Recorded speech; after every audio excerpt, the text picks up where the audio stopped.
Hello and welcome to the TMC Newsroom. Thanks for watching. My name is Rich Tehrani. We're here in San Jose this week. On our program is Treb Ryan, who is the CEO of OpSource. Hey Treb, how are you? Good, Rich. How are you doing today? Welcome back. We saw each other at the Cloud Expo event, maybe April. Yep, about 4 months ago. And it's July 15th, so we've had a lot of time for...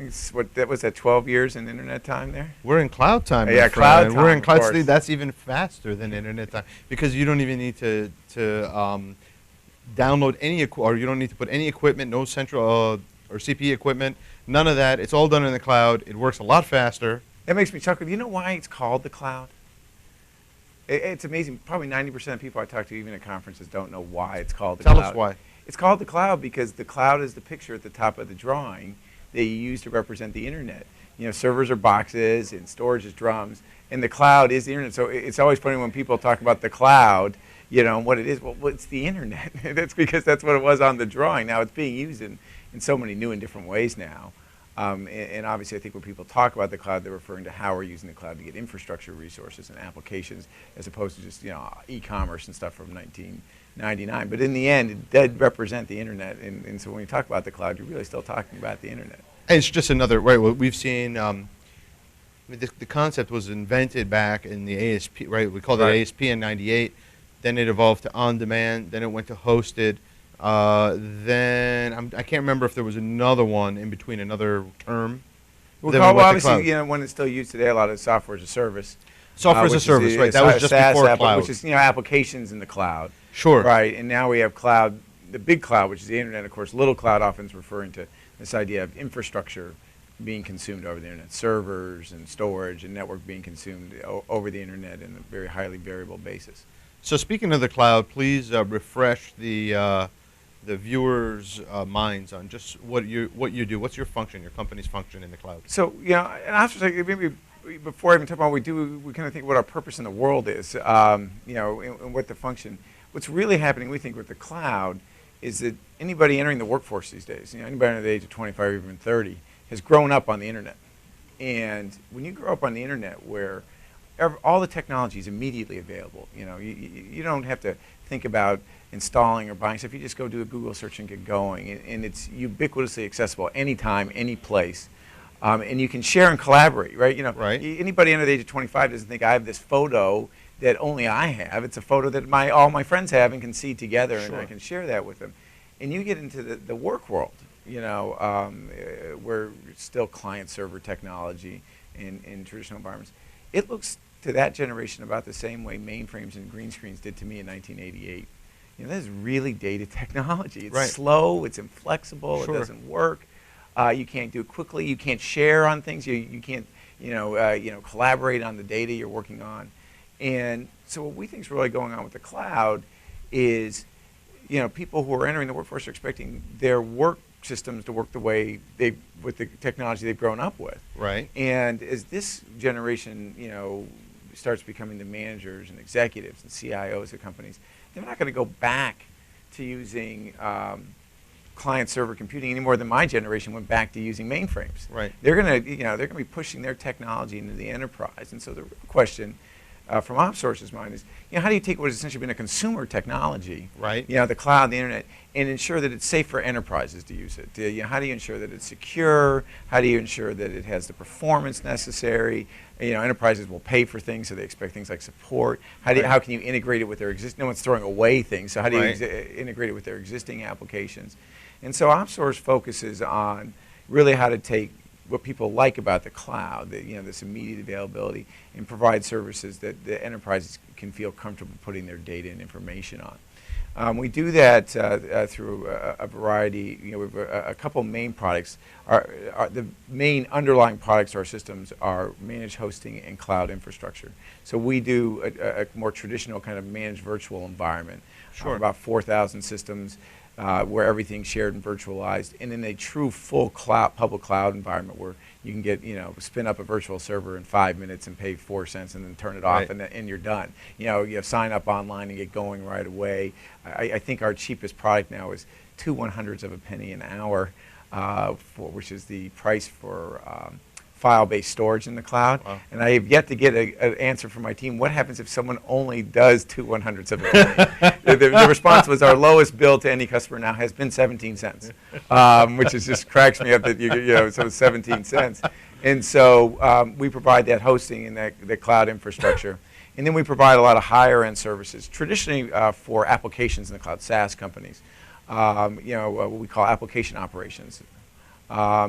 Change management, data management, compliance is big for us. We do a lot of SAS 70 and PCI and HIPAA. We provide those services for software companies, companies like Adobe and SAP, traditional software companies getting into the cloud, or dedicated cloud companies like an Exactly or Taleo, whose entire business is doing applications within the cloud. So what's next for your company? Well, there's been a couple of things. Introducing the true cloud infrastructure product was a big change for us last year. Sure. Because it was the first time that a company, an enterprise IT shop, could buy resources directly from OpSource.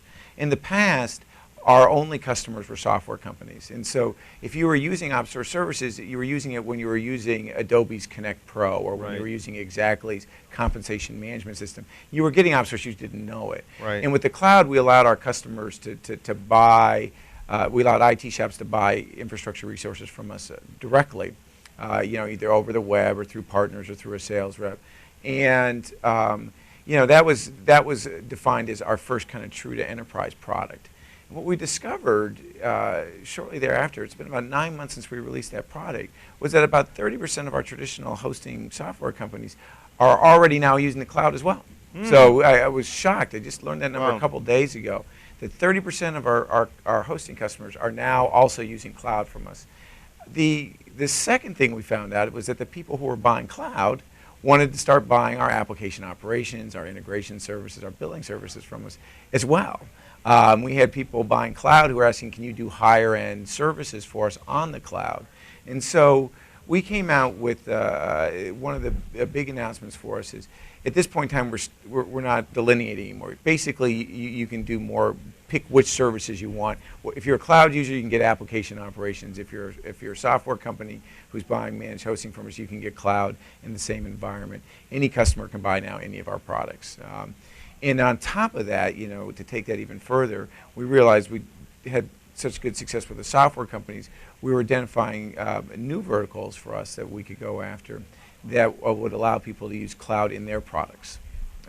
So one of the things we discovered right out of the gate was about 35% of the people who were signing up for us online, even outside our traditional software customers, were not using it for their own company.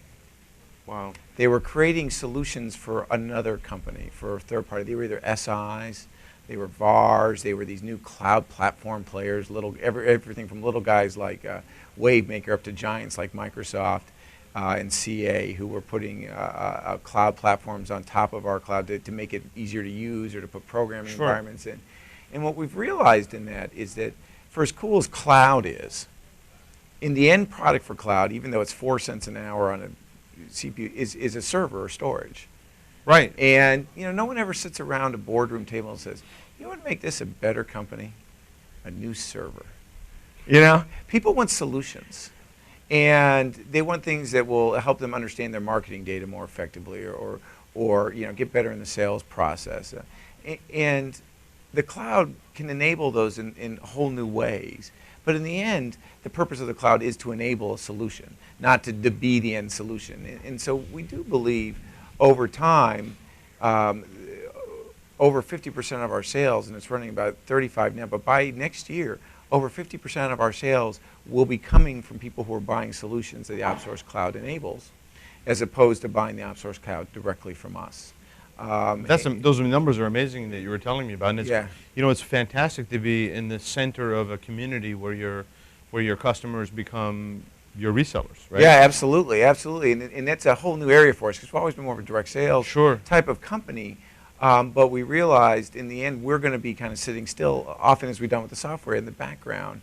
And how do we help people enable doing that? So we've targeted a few areas. The most exciting one for us right now, and recently just announced, is a whole new set of services for telecoms and how they can incorporate the cloud within their offerings. Sure.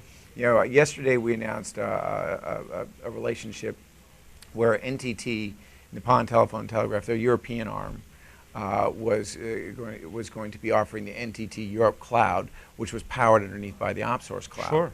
And I bring them up specifically because, first of all, we just did the announcement, but secondly, one of their product managers put the problem best of all the people we've spoken to, and we've gotten a lot of pickup from telecoms, which is they're now going into customers, and they want to sell them network services and hosting services and security services, and the customers are giving them RFPs that say, we want all those things, and we want cloud with it as well.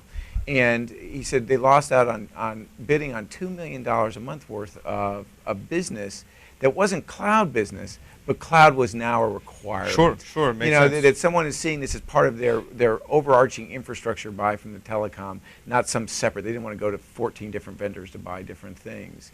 And so for telecoms who are providing network capabilities, who are providing a lot of those underlying services, they want to incorporate cloud offerings as part of that as well. So OpSource has created a program for telecoms to allow them to integrate the OpSource cloud into their offerings in one of two ways. The simple of which is they just white label the OpSource cloud. And we have it now, the technology where it's very easy for them to white label it, everything from the front page. So when you go to NTT Europe Cloud, you don't know it's OpSource cloud. It's all NTT Europe. Plus, all the way down to the API. So if you do an API call, it says the NTT Europe API. Plus, we integrate with their billing systems, which is very important for telecoms. How do they take that 200 of power and put that on a customer bill? And the OpSource billing through the cloud is fully API addressable, so we can integrate it back into their billing systems. OSS and BSS systems as well. And that's the simple way to do it. That's great. But there's been an even one that we're now doing for a couple of telecoms I can't announce publicly yet, where no hint? Give us a hint. Yeah, well, assume one of them would be out in Asia on a small city state. Okay. And what they want is that same OpSource cloud, but of course they're wanting to get it right next to their customers, in the same data centers that they're in today, on the same network, so they can easily cross-connect their customers' networks into the OpSource cloud and sell those services as locally to their customers. So we're offering, not only can you white label the OpSource cloud, we'll actually deploy the OpSource cloud under your name and brand into your data centers on your equipment. You're OEMing it, really. Yeah, and we OEM both the software, but we think extremely important here, the services to run it as well. It's awesome. Yeah, it's been great. A lot of pickup in that area. So we're going to keep a close eye on you. Make sure to come back and let us know how this new move into telecom goes. And then we're also going to have to check back on how the resale is going. I think that's really exciting. We're very excited about it. So it's been, 3 months since they give us another 3 months, and I'm sure the world will have changed a few more times since then. We're in cloud time, my friend. Yeah, cloud time. Great to see you. Good seeing you again.